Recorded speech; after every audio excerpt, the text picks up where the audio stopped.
ଆଜି ଶୁଣିବା ଉପନ୍ୟାସ ପରଜା। ଔପନ୍ୟାସିକ ଗୋପୀନାଥ ମହାନ୍ତି। ଭାଗ 14। ଚୈତ ଗଲା, ବୈଶାଖ ଗଲା, ଜ୍ୟେଷ୍ଠର ସରିଗଲା ଅଧାଅଧି। ଧୂଆଁଳିଆ ପାଉଁଶିଆ ଆକାଶରେ ଧଳା ପାଣ୍ଡୁରା ବଉଦର ବୋଇତ ଚାଲିଲା। ଠିକ୍ ଏତିକିବେଳେ ଯେତେବେଳେ ମେଘୁଆ ମେଘୁଆ ଫାଲଫାକୁଆ ଆକାଶ ତଳେ ଛାଇ ନେଉଟିଲେ ଚାରିଆଡ଼ୁ କଳା ହାହାକାର ଭାସି ଆସେ। ମନ ଘର ଧରେ। ସାଇଁ ସାଇଁଆ ଦୂର ପବନରେ ଗଲା ହଜଲାର ସ୍ମୃତି ଚହଲି ଚହଲି ଆସି ମନ କମ୍ପେଇ ଦିଏ। ଠିକ୍ ଏତିକିବେଳେ ଲାଗେ ବରଷଯାକର ବେଶୀ କାମ। ଜମିର ସନ୍ଧି ଗଛରେ ଜ୍ୟେଷ୍ଠର ଚଢ଼େଇ ଛୁଆ ଖୋଳପା ଠୁକେଇ ପଦାକୁ ଥଣ୍ଟ ବଢ଼େଇ ଦେଖେ। ଲାଗିଛି ଖୋଳାତୋଡ଼ା, ତଷାତଷି, ଝାଳନାଳ ହୋଇ ବଳଦ ମଣିଷ ଲାଗିଛନ୍ତି। ଗହୀର ଖାଲ ଭିତରେ, ଅଟତ ପାହାଡ଼ ଉପରେ, ଯେତେଠି କ୍ଷେତ ଅଛି ସେତେଠି।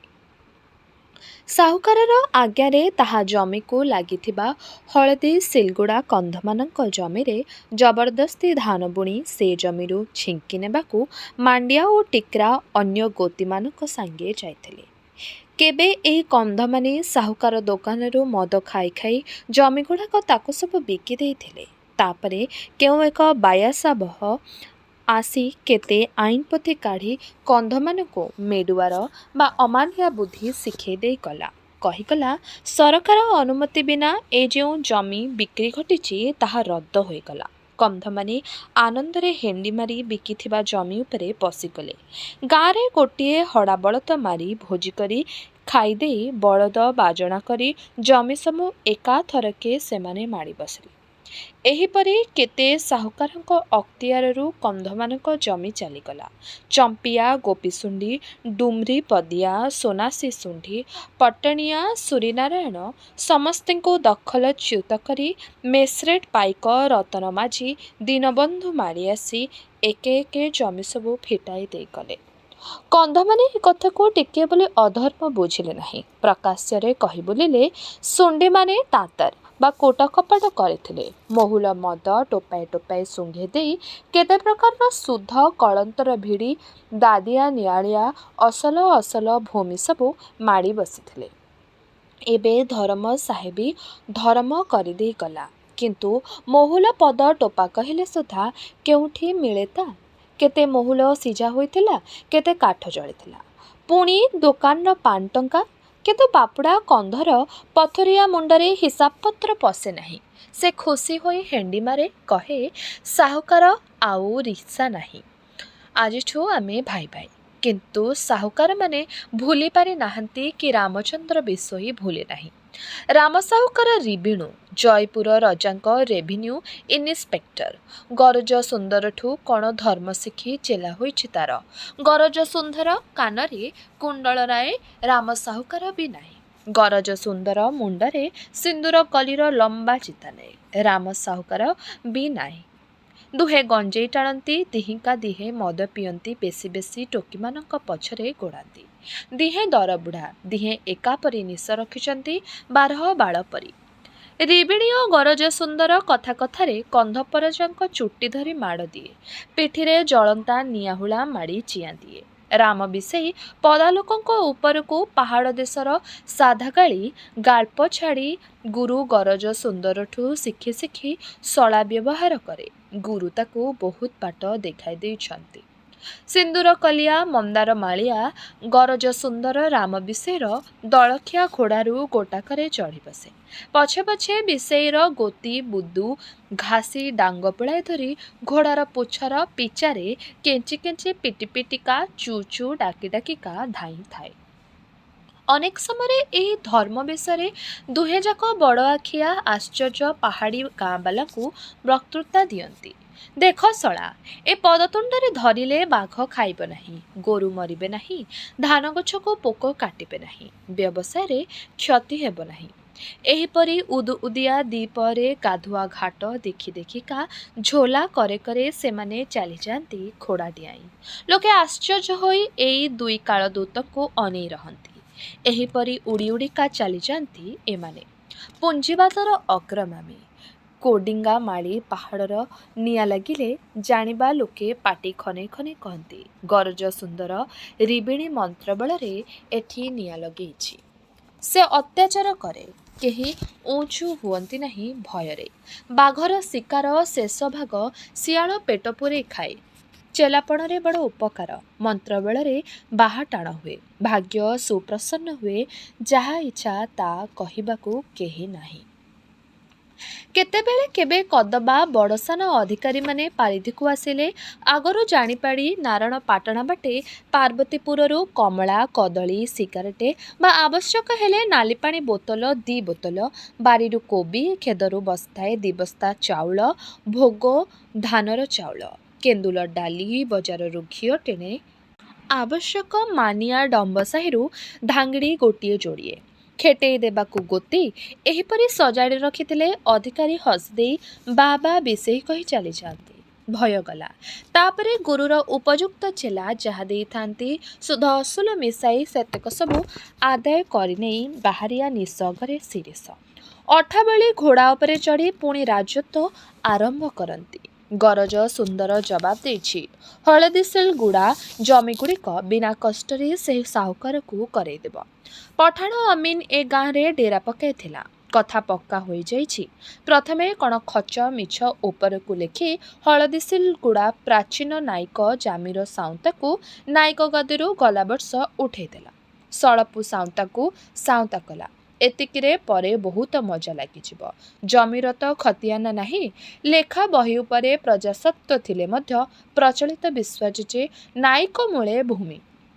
ଗାଁର ସବୁ ଜମି ନାଇକର। ଯାହାକୁ ମନ କଲା ସେ ଦେଲା, ଯାହାଠୁ ମନ କଲା ଛଡ଼େଇ ନେଲା। ତେଣୁ ପରେ କଳି ମଞ୍ଜି ଗଜା ହେବ। ଜମି ଜାମିରି ସାଉନ୍ତାର ନାଁ ଜମି ସଳପୁ ସାଉନ୍ତାର। ୟାର 3 ବର୍ଷ ପୂର୍ବରୁ ରାମବିଶେଇ ନାଁରେ ଥିବା ଶିସ୍ତୁ 4 ହଳ ବଢ଼େଇ ଦିଆ ହୋଇଛି ଓ ପଡ଼ୋଶୀ ଗାଁ ହଳଦୀସିଲର ଶିସ୍ତୁରୁ 4 ହଳ କମେଇ ଦିଆଯାଇଛି। ସାହୁକାରର ହଳଦୀସିଲର ତରଫରୁ ଆଉ ଯେଉଁ ଅଡ଼ୁଆ ଉଠନ୍ତା, ନୂଆ ନାଇକର ଟିପନିଆ ସାଧା କାଗଜ ଉପରେ ଯାହା ଲେଖା ହୋଇଗଲା, ତହିଁରେ ତାହା ଲୋପ ପାଇଗଲା ଯେ।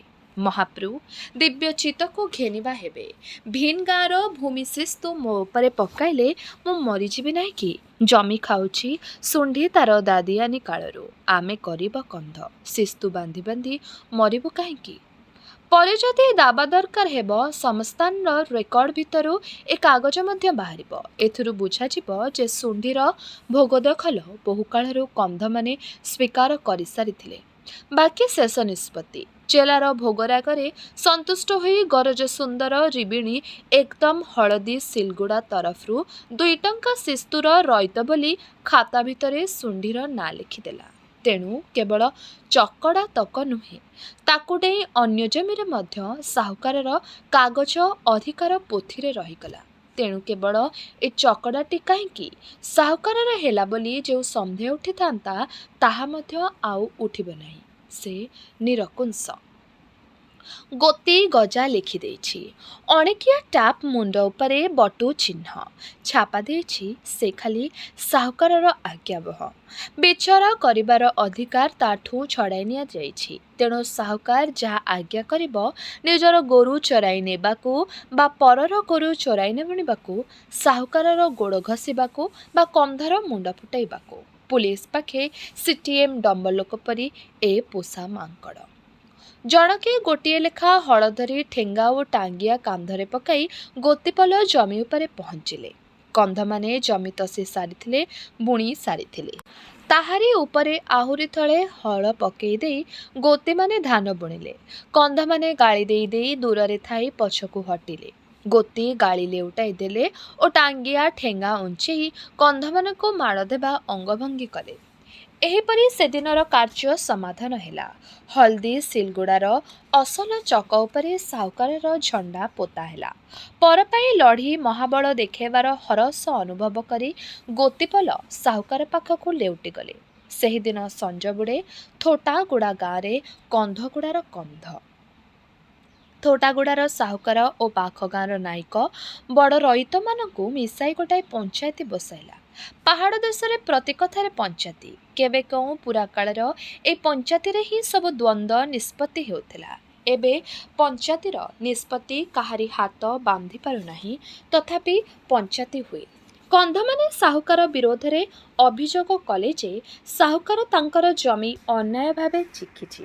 ସାହୁକାର ଆପଣାର ଦାବି ପେଶ କଲା ଯେ ସେଇଟା ତାର ଦାଦିଆନି କାଳର ଭୂମି ପାଇଁ ସେ ଶିସ୍ତୁ ଦିଏ। କନ୍ଧମାନେ ଜବରଦସ୍ତି କରିଯାଉଥିଲା, ସାହୁକାରକୁ କ୍ଷେତ ନିଅଣ୍ଟ ହେଉନଥିଲା। ତେଣୁ ଜମିଟା ପଡ଼ିଆ ପଡ଼ିଛି କି କିଏ ତସୁଛି ସେ ଯାଞ୍ଚ କରୁନଥିଲା। ଏଣିକି ତାର ଜମି ଦରକାର ହେଲା, ସେ କଲା। କନ୍ଧମାନଙ୍କର କହିବାର କ'ଣ ଅଛି? କନ୍ଧମାନେ କହିଲେ, ମେସ୍ରେଟ୍ ପାଇକ ଆସି ଜମି ତାଙ୍କୁ ସ୍ୱାଧୀନ ଦେଇଥିବା କଥା। ସାହୁକାର ହସି ଉଡ଼େଇଦେଲା, କହିଲା, ସେଇଟା ଭିନ୍ ଭୂମି। ଲୋଡ଼ା ଥିଲେ ସେ ପାଇକକୁ ଡାକି ପଚାର। ଯେଉଁ ଜମି ସେ ସ୍ୱାଧୀନ ଦେଇଥିଲା ସେତେବେଳେ ବୁଢ଼ାମାନେ ଥିଲେ, ସେମାନେ ଏବେ ଆଉ ନାହାନ୍ତି। ଟୋକାମାନେ ନିଜର ଉପକାର ହେବ ବୋଲି ମିଛ କହୁଛନ୍ତି। ଅନେକ ଲୋକ ଥିଲେ, ନାନା ପ୍ରକାରର ଯୁକ୍ତି ଚାଲିଲା। ଗୋଟାଏ ପାଖେ କନ୍ଧମାନଙ୍କର ଅଲରା ବଲରା କଥା ଖାଲି, ତଳେ ଧର୍ତ୍ତନୀ, ଉପରେ ଧରମ, ସାମ୍ନାରେ କୋଡ଼ିଙ୍ଗାମାଳି ପାହାଡ଼, ଏହିପରି ସବୁ ଶପଥ ଥାଉ। ଆଉ ଛିଣ୍ଡି ପଡ଼ିବ, ଗୋ ପୋ ମରିଯିବେ, ଆଖି ଫୁଟିଯିବ, ଏହିପରି ସବୁ ରାଣ। ଆର ପାଖେ ସାହୁକାରର ଖୁରଧାର ପରି ସାଣୁଆ ଯୁକ୍ତି। ସବୁ କଥାରେ କାଗଜପତ୍ରର ନଜିର। ପୋଥି ଦେଖ, ରେକର୍ଡ଼ ଦେଖ, କି କାଗଜ ଅଛି ବାହାର କର, ରସିଦ ଅଛି କି? 3-4 ଘଣ୍ଟା ଚିତ୍କାର ପରେ ପାଟି ଘୋଳି ହେଲାରୁ କନ୍ଧମାନେ ଲେଉଟି ଗଲେ। ପଞ୍ଚାୟତ ସରିଲା। ସାହୁକାର ତାକିଦ କରିଦେଲା, ବେଶୀ ଗୋଳମାଳ କଲେ ପୁଲିସରେ ଜଣାଇବି। ଇଚ୍ଛା ଥିଲେ ଦାବା କରି ଆସେ। ପୋଥି ଦେଖ, ରେକର୍ଡ଼ ଦେଖ। ଧର୍ମକୋର୍ଟ ଅବଶ୍ୟ ମତେ ଧରମ କରିବେ। ଦାବା କରି ଆସେ। ପଞ୍ଚାୟତ ସରିଲା। ସାହୁକାର ଡେଙ୍ଗୁରା ପିଟି ଜଣାଇଲା, କନ୍ଧମାନେ ଏଥର ବଜ୍ଜାତି କଲେ। ଆର ବାଇଦାରେ ଏ ଅଞ୍ଚଳରୁ ଅଧିକାରୀମାନଙ୍କ କମାନ୍ ପଡ଼ିଲେ ଅବଶ୍ୟ ଜଣା କରିବ। ବୁଝି ହୁସିଆର। ଆଉ ଅଡ଼ୁଆ ରହିଲା ନାହିଁ। ଦିନେ ସଞ୍ଜବେଳେ ଫୁର୍ତ୍ତି କରିବାକୁ ଗୋତିମାନଙ୍କୁ ସାହୁକାର 1 ଟଙ୍କା ପକାଇ ଦେଲା। ଉଦୁଉଦିଆ ଦ୍ୱିପହରର ଜ୍ୟେଷ୍ଠ ଉଦାସୀ ଖଣ୍ଡିଭୂତ ଉଡ଼େଇ ଚକାଭଉଁରୀ ଖେଳି ଖେଳି ତସା ହୋଇଥିବା କ୍ଷେତ ଉପରେ ଧୂଳି ପଡ଼ିଯାଏ। କାମ କଲା ଭୂଇଁରେ ପିଲା କବିଲା ଘେନି ବସି ଲାଉତୁମ୍ବାରୁ ପତ୍ରଟୁଙ୍ଗାରେ ଅଜାଡ଼ି ଦ୍ୱିପହରର ପେଜ ମନ୍ଦିକ ପିଇଲା ବେଳେ ପେଜ ଠୁଙ୍ଗାରେ ଧୂଳି ପଡ଼େ ମୁଣ୍ଡ ବୁଲା ପବନର। ପୁଣି କାମ ଲାଗେ। ନିଜ କ୍ଷେତରେ କାମ କରିବାକୁ କେଡ଼େ ଉତ୍ସାହ। ତସା କ୍ଷେତ ଉପରେ ତତାଲା ମରିଚିକାର ଢେଉ ଉପରେ ସତେକି ଆସନ୍ତା ସାବଜା ଫସଲ କୋଛା ହୋଇ ମୁଣ୍ଡ ନୁଆଁଇ ହସି ଉଠେ। ସାବଜା ଯାଏ, ଆସେ ସୁନାର ମହୋତ୍ସବ, ଯାହାର ପରମ୍ପରାର ଡୋରରେ ଗଣ୍ଠି ପଡ଼ି ପଡ଼ି ଲମ୍ବି ଯାଇଛି କେଉଁ ହଜିଲା ପିତୃପୁରୁଷ ଅମଳକୁ। ଏଇ ଦାଦି ଗାଓଏ, ଏଇ ମାମୁଁ ଗାଓଏ। ବର୍ଷକୁ ବର୍ଷ ଆସେ ସେ। ଥାଳିର ଭାତ, ଧିଅର ଲୁଗା, ଗଜୁରି ଆସେ ମାଟି ଭିତରୁ ମୁଥ ମୁଥ ହୋଇ। ଥାଳ ଉଲୁସେଇ, ମନ ଉଲୁସେଇ। ସବୁ ଯାଇ ଗଣ୍ଡିଏ ବଳିବ। ଧୁଆ ହସରେ ବା ଲୁହା ପାଣିରେ ଭିଜେଇ ଜିଭରେ ଲଦିବାକୁ କାଠୁଆ ଫଟା ଠାଇ ଠାଇ ଜିଭର ଫାଙ୍କରେ କେତେ ରସ ଉପୁଜିବ, ସେତିକିରେ ଗଣ୍ଡିଏ ଭାତ ଦିନକୁ ହେଉ ବା 6 ମାସକୁ ହେଉ। ଆପଣା ହାତର କାରସାଦି ନିଃଶ୍ୱାସରେ ତାତି ଝାଳରେ ସିଝି ମାଟିପଣରୁ ଭାତପଣକୁ ଆସିଛି ସେ। କେତେ ନାଚ ସେତିକି ପାଇଁ। ଏହିପରି କେତେ ଦିନ ବିତିଯିବ। ପାଚି ପାଚିରେ ବର୍ଷ ଗଣା ହୋଇ ଏ ପାଚି ସାଙ୍ଗରେ ପରଜା ଝଡ଼ି ପଡ଼ିବ ବୁନିଆଦି ମାଟିରେ। ପୁଣି କେତେ ଆସିବେ ପାଚି ଗୋଟାଇବାକୁ। କିଏ ପଚାରେ ଦିଲ୍ଲୀର ମନ୍ସଦ କିଏ ବସିଛି ତାକୁ। ଧର୍ତ୍ତନୀ ମା ନିଶାଣୀ ମୁଣ୍ଡା ତାର ହିସାବ ରଖେ ନାହିଁ। ମୁସଲିମ ଔରଙ୍ଗଜେବ କି ମରହଟ୍ଟା ଶିବାଜୀ, ସିରାଜୁଦ୍ଦୌଲା କି ୱାରେନ ହେଷ୍ଟିଙ୍ଗ। ପରଜା ଖାଲି ଜାଣେ ହିଡ଼ମୁଣ୍ଡିଆ ଅଛି ଜଣେ। ହିଡ଼ମୁଣ୍ଡିଆ ଜଣେ ବସିଥିବ ହାତପାତି, ଯାହା ହେଉ ତାର ପରିଚୟ, ରାମ ବା ରାବଣ। କାହାର କଳିଗୋଳରେ ତାର ଯାଏ ଆସେ କେତେ, ବା କାହାର ବାହା ନିମିତ୍ତରେ। କେବେ କେଉଁ ବଡ଼ ମଣିଷର ଜନ୍ମଦିନ, କେବେ କାହାର ଶ୍ରାଦ୍ଧ, ବା କିଏ ତାର ଯାଉଛି କଳି ବସିବାକୁ। କ୍ଷେତ ଚାରିପାଖେ ହିଡ଼େ ହିଡ଼େ ଦୃଷ୍ଟି ବାନ୍ଧି ହୋଇ ରହେ। ଏହିପରି ଦିନ ସରିଯାଏ। ତଳେ ବସୁମତୀ, ଉପରେ ଧରମ, ମୋଟେ ଏତିକି। କ୍ଷେତ ଉପରେ କିମିଆ ଉପୁଜେଇ ଜ୍ୟେଷ୍ଠର ଖରାଏ ଖରାଏ ଯେତେବେଳେ ଚାଷୀମାତି ରହିଥାଏ ଶୁକ୍ରଚାନୀର କ୍ଷେତ ଖଣ୍ଡପଡ଼େ ପଡ଼ିଆ। ଭାଗ ଧରିବାକୁ ଗାଁର କେହି ମଙ୍ଗିଲେ ନାହିଁ। ନାୟକ ସ୍ପଷ୍ଟ କହିଦେଲା, ଭାଗ କାହିଁକି? ଯଦି ଶୁକ୍ରଜାନି ନ ପାରିବ ଜମି ଛାଡ଼ିଦେଉ। ଆଉ କିଏ ହେଲେ କରି ଖାଇବ? ଜମି ତ ସେ ଆପେ ନାଦର ଲେଖି ଛାଡ଼ିଦେବ। ଆଜି ନଇଲେ କାଲି କିଏ ଭାଗ ନେବାକୁ ମଙ୍ଗିବ କାହିଁ? ବଡ଼ ସତ କଥାଟା ବିନ୍ଧିଲା ଜିଲିର ପଞ୍ଜା ଭିତରେ। ଦିନ ଆସିବ, ଜମି ଛାଡ଼ିଦେବାକୁ ବାପ ବୁଢ଼ା ବାଧ୍ୟ ହେବ। ଫସଲ ପାଇବା ତ କାହିଁ କେତେ ଦୂର। ଜମିକୁ ପଡ଼ିଆ ଛାଡ଼ି ଜମିର ଶିସ୍ତୁ ଦେବାକୁ କାଠିକର ପାଠ ହେବ। ଏଇ ଅପ୍ରିୟ ଭବିଷ୍ୟତଟା ଆସନ୍ତା ମେଘମାଳ ପରି ମୁଣ୍ଡ ଭିତରେ ଗୋଳମାଳିଆ ହୋଇ କେତେ ଆଡ଼ୁ ଆସି ପହଞ୍ଚି ଯାଉଛି। ଛାତି ଭିତରଟା କ'ଣ ହୋଇଯାଉଛି। ଦିନ ଆସିବ, ଏ ଗାଁରେ ଜମି ବୋଲି ତାଙ୍କର କାଣିଚାଏ ରହିବ ନାହିଁ। ତାପରେ ଖାଲି କୁଲି ଭୂତି ସିନା, ତାହା ବା ମିଳିବ କେଉଁଠି? ପଡ଼ିଆ ଭୂମି ଟାଙ୍ଗରା ହୋଇ ପଡ଼ି ରହେ ଚାରିପାଖର ଗର୍ଭିଣୀ ଭୂଇଁ ମଝିରେ। ବାଟେ ବାଟେ ଜିଲି ବିଲି ଫମ୍ପା ହାଣ୍ଡିରେ ପାଣି ଅଜାଡ଼ିବାକୁ ଗାଁ ତୁଠକୁ ଗଡ଼ି ଯାଆନ୍ତି। ଜଙ୍ଗଲରୁ କନ୍ଦା ପତ୍ରଡାଳ, କେବେ କେଉଁଦିନ ମିଳିଲେ ବଣ ଜଙ୍ଗଲରୁ ଟେଙ୍କର ଫେଣା ସିଝେଇ ଝୋଳ। ମାଇପି ଘରେ ଏ ଆନନ୍ଦର ସ୍ୱପ୍ନ। ଛରିପୋଖର ଦିନ ଆସିନାହିଁ, ନୋହିଲେ ଜଳଖିଆଟା ଚଳନ୍ତା। ପେଟ ଭିତରେ କେତେ ପ୍ରକାରର କୋଳାହଳ ହୁଏ, କେତେ ଛଳ ଛଳ ଅଶୁଣା ଶବ୍ଦ। ମନ ଘାଉଳି ହୁଏ, ଦିନ କାଟେ। କିନ୍ତୁ ହାଟ ଦିନ ଛିଣ୍ଡା ହେଉ ପଛେ ପଛେ ସଫା ପରଜା। ପାଞ୍ଜିଆ ଖଣ୍ଡେ ଖଣ୍ଡେ ପିଢ଼ିରୁ ବାହାରେ। ଠଣାରୁ ଭଙ୍ଗା ବୋତଲ ତଳିତାଳା କାଣ୍ଠିଆ କାଣ୍ଠିଆ ଜଡ଼ା ତେଲ ପୋଷେ। ଅଣ୍ଟାରେ ଦି'ଟା ପଇସା। ମେଞ୍ଚାଏ ଖୁସି ତୁଚ୍ଛାକୁ ଦି ଭଉଣୀ ହାଟକୁ ବାହାରି ଯାଆନ୍ତି। କେତେ ହାଟରେ କାଚ ପସରା, ମୁଆଁ ପସରା ପାଖେ ଦି'ଟା ପଇସା। ବାହାରି ପଡ଼ିବାକୁ ଅଣ୍ଟାରେ ଖଲ ଖଲ କୁତୁ କୁତୁ ଲାଗିଛି। ମୁହଁ ଉଜ୍ଜ୍ୱଳ ହୋଇ ଉଠିଛି, କିନ୍ତୁ ଅଣ୍ଟା ପାଖେ ଦୋଦ ପାଞ୍ଚ ହୋଇ ହାତ ପୁଣି ଲେଉଟି ଆସିଛି। ସାମ୍ନାରେ ଆର ହାଟଟା। ଚାରିକୋଶ ଯିବା ଚାରିକୋଶ ଆସିବା ଅତି ଅଳ୍ପକେ କଟିଯାଏ। ବାଟରେ ହସନାଚ ଖୁସି ଗପ। ଟୋକୀ ଦଳ ଟୋକା ଦଳ ଭିତରେ ବାଟ ଚାଲୁ ଚାଲୁ ମାଗଣ ଗୀତ। କିଛି ଯେପରି ହୁଏ ନାହିଁ। କ'ଣ ବା ହୋଇଯାଇଛି ଯେଉଁ ପର୍ଯ୍ୟନ୍ତ ପ୍ରାଣଟା ରହିଛି? କେବଳ ସେତିକି ଲୋଡ଼ା, ଆଉ କିଛି ନାହିଁ। ଏ ମାସଟା କଟିଗଲା। ତାପରେ ଧାନ ମାଣ୍ଡିଆ ଗଜା ହେବ। ଘାସ ବଛା ଚାରାପୋତା ନିଜାନି ରୋପାନୀ ଗାଁରେ କାମ ବଢ଼ିବ। କୁଲି ମିଳିବ, ପେଟ ଅପୋସା ରହିବ ନାହିଁ। ବାକି ମନଟା, ସେ ପାଣି ଆଣି ଯିବା ବାଟେ ପେଜ ବେଳରେ। କିଛି ଆଗରୁ ବାଟ ପାଖର ନୂଆ ତିଆରି ଘରଦାଣ୍ଡରେ ବସି ବାଗ୍ଲାଚାନି ହାଣ୍ଡିରୁ ପାଣି ଅଜାଡ଼ି ଗାଧୋଉଥାଏ। ଲାଉ ଅଳକାରେ ଉଷୁମ ପାଣି ଢାଙ୍କି ଡଙ୍କି ଡଙ୍କି କରି କାଜଳି ତା ପିଠିରେ ଅଜାଡ଼ି ଦେଇ ପିଠି ଘଷି ଦେଉଥାଏ। ପରଜା ଦେଶର ରୀତି ଏ। ବେଳ କାଳକେ ସ୍ତ୍ରୀ ସ୍ୱାମୀକୁ ଗାଧୋଇ ଦିଏ, ଏଥିରେ ଲାଜ ନାହିଁ କିଛି। ଖାଲି କୌପିନି ଖଣ୍ଡେ ମାରି ହୋଇ ପିଢ଼ା ଉପରେ ଗୋଡ଼ ଲମ୍ବେଇ ବସି ବାଗ୍ଲାଜାନି ଆଖି ବୁଜି ବୁଜି ଗାଧାଏ। କାଜଳି ପାଣି ଅଜାଡ଼େ। ସେ ବାଟେ ଯାଏ ଜିଲି। ଟହ ଟହ ହସି କାଜଳି କେବେ କେବେ ପଛରୁ ଡାକ ପକାଏ, ଏ ସାରିଆ ଧାନ। ଜିଲି ପଳେଇଯାଏ। ପଛରୁ ସ୍ୱାମୀ ସ୍ତ୍ରୀଙ୍କର ହସ ଶୁଭେ। କ୍ରମେ ବାହାର ଲୋକ ଆଚାରକୁ ଏ ମଧ୍ୟ ଆରେଇ ହୋଇଯାଏ, କିନ୍ତୁ ମନଟା ଫମ୍ପା ପଡ଼ି ରହେ। ନାଚ ଶେଷରେ ନିଜ ଅନ୍ଧାରରେ ଘରେ ବିଛଣା ଧରିଲା ବେଳକୁ ଏଇ ଫମ୍ପା ମନଟା ହାକୁ ହା ହୁଏ। ନିଦ ଘୋରରେ ମୁଣ୍ଡତଳ ମୁଚୁଳା ତିନ୍ତିଯାଏ। ଡମ୍ସାହି ବାରିକର ଝିଅ ଦୀପ୍ତିମନୀ ଆସିଥିଲା ନିଆଁ ଟିକିଏ ପାଇଁ ସଞ୍ଜବୁଡ଼େ।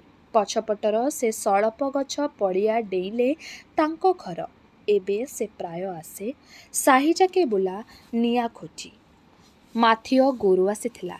କେସ୍ ହେଲା, କୋରାପୁଟରୁ ଲଛିପୁର ପୁଣି ଯାଇଥିଲା, ସେଠାକୁ ଲେଉଟାଣି ଆସିଥିଲା। କେସ୍ ହେଲା, ଆସାମରେ ପୁଣି ରୋଟ ହେଉଛି, ଲୋକ ବହୁତ ଯାଉଛନ୍ତି। ପଛେ ଲଛିମିପୁର ସବା ଇନିସ୍ପେକ୍ଟର ପୁଣି ଗୋଟେ ବାଘ ଖାଉ ପଞ୍ଚାୟତକୁ ଯାଇଛି, ଫେରି ନାହିଁ। ସଡ଼କ ବାଟରେ ଜୁରିଆମନ। ପୋଡ଼ାଗଡ଼ ପାଖେ ଗୋଟେ ଶଗଡ଼ ଲୁଟିଛନ୍ତି। କାହାଟା? ଜଣା ନାହିଁ। ଅଧିକାରୀମାନେ ରଇତମନ ଲଗାଇବାକୁ କମଳା ଚାରା ଆଉ ମୂଳା ମଞ୍ଜି ବାଣ୍ଟୁଛନ୍ତି। ନିଗାମନ। କମାଇନକୁ ଆଇବ ଡୁମ୍ବାଗୁଡ଼ା ବାଟକୁ ଶିସ୍ତୁ ଅସୁଲ କରି। ସାଇବ ଅର୍ଥାତ୍ କୋରାପୁଟର ଜମାନ ପାଦ୍ରୀକୁ ଟିକିଏ ଜର ହେଇଛି। ତାପରେ ଧରମଦୁଆର ପାଖେ କୁଆଡ଼େ ରୋଟ ମରାମତି ହୋଇ ପକ୍କା ହେଉଛି। ସେଇଥିଲାଗି କୁଲି ଯୋଗାଡ଼ କରିବାକୁ କିଛି କଣ୍ଟ୍ରାକ୍ଟରୀ ଗୋମାସ୍ତା ଟଙ୍କା ଧରି ଗାଁ ଗାଁ ବୁଲୁଛି। ଆମ ଗାଁକୁ ଆଇବ କି ନାହିଁ? ହଁ, ଆଇବ ଏବେ କେବେ। ମାଇନା ଦିନକେ 2 ଅଣା ଅଣ୍ଡ୍ରା ଦିନକେ 3 ଅଣା ଗଲେ ଆସି ନ ହୁଏ ଆଇବା କି ସ୍ଲୋଡ଼ା ସେଠି ଘର ଦେବେ ରହିବାକୁ ଏତେ ଦୂରକେ ଯିବ ଆଇବ କି ପାଇଟି ମାଟି ବାଲି ବୋହିବାର ପାଣି ଆଣିବାର କାର କିସ୍ କିସ୍ ସାଣ୍ଟା ଆମ ଗାଁରୁ କେହି ଯିବେ କି ଆମ ସାହିରୁ ଆମେ ସତେ ଯିମୁ ମୁଁ ଜିଲିବିଲି ଦୁହେଁ ଆଗ୍ରହରେ ଖୋଳିତାଳି ପଚାରିଗଲେ। ଦୀପ୍ତିମନୀ ପାଉଁଶ ଗୁଡ଼ିଏ ସରାରେ ଧରି କ୍ରମେ ବସିପଡ଼ି ଗପିଲା। ବଣରାଇଜକୁ ତୁଣ୍ଡବାଇଦାରେ ଖବର ଆସିଛି କଣ୍ଟ୍ରାକ୍ଟରୀକୁ କୁଲି ଲୋଡ଼ା। ଦିନକୁ 2 ଅଣା ମାସକୁ 3 ଟଙ୍କା ଦଳରେ ରହିବାର ବୁଲିବାର ମଉଜ ନୂଆ ଜାଗା ଫୁର୍ତ୍ତି ସେଠି ମାଣ୍ଡିଆ ପେଜ ମିଳିବ ପେଟ ଭର୍ତ୍ତି ଯୋଡ଼ା ବସେଇ ଜଡ଼ା ତେଲ ବୋହିଯିବ ଗଭା ଲୁଚେଇ ଫୁଲ ସାବୁନ ସେଠି ନଥିବ କନ୍ଦା ଖୋଜା ଆମ୍ବଟାଙ୍କୁ ପାଗ କରା ସେଠି ସ୍ୱାଧୀନ ଜୀବନ ଖୋଲା ମେଲା ମନ ଇଚ୍ଛା ଆଉ ସେଠି ଥିବେ ଧାଙ୍ଗଡ଼ା। କିଛିଦିନ ପରେ ଦିନ ଦ୍ୱିପହରେ 2 ଭଉଣୀ ପାଖ ଜଙ୍ଗଲ କରେ କରେ ଶାବଳଟିଏ ଧରି କନ୍ଦା ଖୋଜି ଚାଲିଥାନ୍ତି ଏକୁଟିଆ। ଉଦୁଉଦିଆ ଖରା ଖଙ୍କରା ପଥରୁଆ ଭୂଇଁ ସତେଜ ତାତିଯାଏ ଗୋଡ଼ରୁ ଖୋଳପା ଛାଡ଼େ ଆଜି ଖାଦି ଖେଟି ନାହିଁ ପେଜ କଁ କାଁ ଡାକୁଛି ନିର୍ଜନ ନିଛାଟିଆ ବାଏଁ ଦର ଶୁଖିଲା ଝୋଲା ଡାହାଣେ ପାହାଡ଼ ପାହାଡ଼ ପାଲି ପାଲି ଅଧା ପାଚିଲା ଟାଁସିଆ ପୁରୁପୁରୁକା ବାଳପରି ଶୁଖିଲା ବଣ ତାହାରି ଭିତରେ ଏଠି ସେଠି କନ୍ଦା ଖାଲ ବଡ଼ ବଡ଼ ଖନ୍ଦକ ଖୋଳି ଲୋକେ କନ୍ଦାମୂଳ ଉଠେଇ ନେଇ ଯାଇଛନ୍ତି ଆଉ କନ୍ଦା ଦିଶୁନାହିଁ। ଶୋଷରେ ଆକ୍ରାନ୍ତ ଝୋଲାମରା ପାଟି ପାକୁ ପାକୁ 2ଟି ବଗ ପରି 2 ଭଉଣୀ ଡଗଡଗ ହୋଇ ଏଠୁ ସେଠିକୁ ଚାଲିଯାଆନ୍ତି। ଥୁଣ୍ଟା ଗଛର ଛାଇରେ ଟିକିଏ ବସି ପଡ଼ି ପୁଣି ଉଠି ପଡ଼ି ଖୋଜନ୍ତି କନ୍ଦା ଆଜି ଅଦୃଶ୍ୟ। ବିଲି କହିଲା ଫେରିଯିବା ଚାଲ ହେ ଦେଖିଲୁ କେତେ ଦୂର ଆମେ ଆସିଲୁଣି ଜିଲି କହିଲା ଫେରିଯାଇ କ'ଣ ହେବ ଚାଲ ଦେଖଜ ଆହୁରି ଆଗକୁ କଣ୍ଟ୍ରାକ୍ଟ ସତେ ଆସିବ ଅପା ମୋତେ କି ଜଣା ବାରିକଟମ୍ କହୁଥିଲା ହେଲେ ଯିବା ନା ଗାଁର ଲୋକେ ଗଲେ ଆମେ ନ ଯିବା କାହିଁକି ଘର ତାଟି କିଳିଦେବା ବାପା କ'ଣ କହିବେ କେଜାଣି ଗୋଟାଏ ଗୋଜିଆ ତତଲା ଗୋଡ଼ି ଜିଲିପାଦରେ ଭୁସି କଲା ଶାବଳଟା ହାତରୁ ଖସି ପଡ଼ିଲା କହିଲା ବାପା କିଏ ପଚାରେ ବାପାକୁ କ'ଣ ରଖିଯାଇଛି ଆମ ପାଇଁ ହେଇତି ତୁ ଆଉ ମୁଁ ଖରାଏ ଖରାଏ ନିତିଦିନ କନ୍ଦା ଖୋଜି ବୁଲୁଥାଉଁ କେଉଁଠି ଅଛି ବାପା କେତେ ଦିନ ଖାଦି ଗଣ୍ଡାଏ ଭଲ କରି ମିଳୁନାହିଁ ଯାହା ତାହା ଗିଳିପାଣିରେ ପେଟ ଭର୍ତ୍ତି କରୁଥାଉଁ କେଉଁଠି ଅଛି ବାପା ଘର ତାର ପଡ଼ିଥାଉ ମୋର ତ ଏମିତି ମନେ ହେଉଛି ଏତେ ଲୋକ ଆସାମ ଯାଉଛନ୍ତି ହେଲେ ଆମେ ମିଶା ବା ମଧ୍ୟ କେମିତି ଚାଲିଯାଆନ୍ତେ ଖାଲି ସାଙ୍ଗରେ ନେବାକୁ କେହି ନାହିଁ କେମିତି ଯିବାକୁ ହୁଏ ଆମକୁ ଜଣା ନାହିଁ ତିନିକା ତେଣିହେ ସୋଦ ଅର୍ଥାତ୍ କୁଣିଆ ଘର ଗଲାପରି ଚାଲିଗଲେ ଖବର ଅନ୍ତର ଟିକେ ବୁଝିବାକୁ କେବେ ନାହିଁ ଆଉ ସମସ୍ତେ ଯିବେ ରୋଡ଼ ପାଇଟି କରି ପଇସା ଆଣିବେ ବାପାକୁ ଅପେକ୍ଷା କରି ଏରୁଣ୍ଡି ଉପରେ ବାଟ ଚାହିଁ ଆମେ ବସିଥିବା ନୁହେଁ ହେଇଲୋ ଅପା ହେ ସେ ବାଟଟା ଭାଲୁକାଡ଼ ଏଇ ଭାଲୁକାଡ଼ରେ ସୋମବାରୀକୁ ବାଘ ଖାଇଥିଲା ଜ୍ୟେଷ୍ଠରେ ବଣ ନାହିଁ କିନ୍ତୁ ଦ୍ୱିପହରେ ବାଘଡୁମା ବୁଲେ ଯେତେ ଲୋକଙ୍କୁ ବାଘ ଖାଇଥାଏ ତାଙ୍କରି ପ୍ରେତ ସେ ପିଲା ପରି ଚେହେରା ମାୟଣ୍ଡିରା ଜଣାପଡ଼େ ନାହିଁ ମୁଣ୍ଡ ନାଲି ତୁଣ୍ଡ ନାଲି ଆଖି ନାଲି ଦେହଯାକ ବଡ଼ ବଡ଼ ରୁମ ଲୋକେ କହନ୍ତି କେତେ ପ୍ରକାର ଶବ୍ଦ କରେ ସେ କୁନ୍ଥେଇଲା ପରି ଗର୍ଜିଲା ପରି କାଠ ଭାଙ୍ଗିଲା ପରି ବାଘଡୁମା ଡରାଇ ଡରାଇ ଖେଦେ ଆପଣର କଥାଗୁଡ଼ାକ ପାହାଡ଼ କରେ କରେ ଫମ୍ପା ଗଳାରେ ଆଉ କାହା ତୁଣ୍ଡରୁ ବାହାରିଲା ପରି ଲାଗୁଥିଲା ଜିଲିକୁ ଦେଖିଲା ବହୁତ ଦୂରରୁ ମାଡ଼ି ଆସିଲେଣି ସେମାନେ କେହି କୁଆଡ଼େ ନାହିଁ ଝୋଲାର ପାଣି ଫୁଟୁଛି କ୍ଷେତ ଉପରେ ଖରାର ଢେଉ ନାଚୁଛି ପାହାଡ଼ ଘୁମଉଛି ମୁହଁରୁ ଗାଲରୁ କେରା କେରା ଝାଳ ପୋଛିଦେଇ ଲେଉଟି ପଡ଼ି କହିଲା ଜୁ। ତେବେ ଏହିଠାରେ ଶେଷ ହେଲା ଔପନ୍ୟାସିକ ଗୋପୀନାଥ ମହାନ୍ତିଙ୍କର ଉପନ୍ୟାସ ପରଜାର ଏହି ଭାଗଟି। ଆଗାମୀ ଅଧ୍ୟାୟରେ ଏହି ଉପନ୍ୟାସଟିର ବାକି ଅଂଶ ଗୁଡ଼ିକୁ ଆମେ ଶୁଣିବା। ରହିଲି ନମସ୍କାର।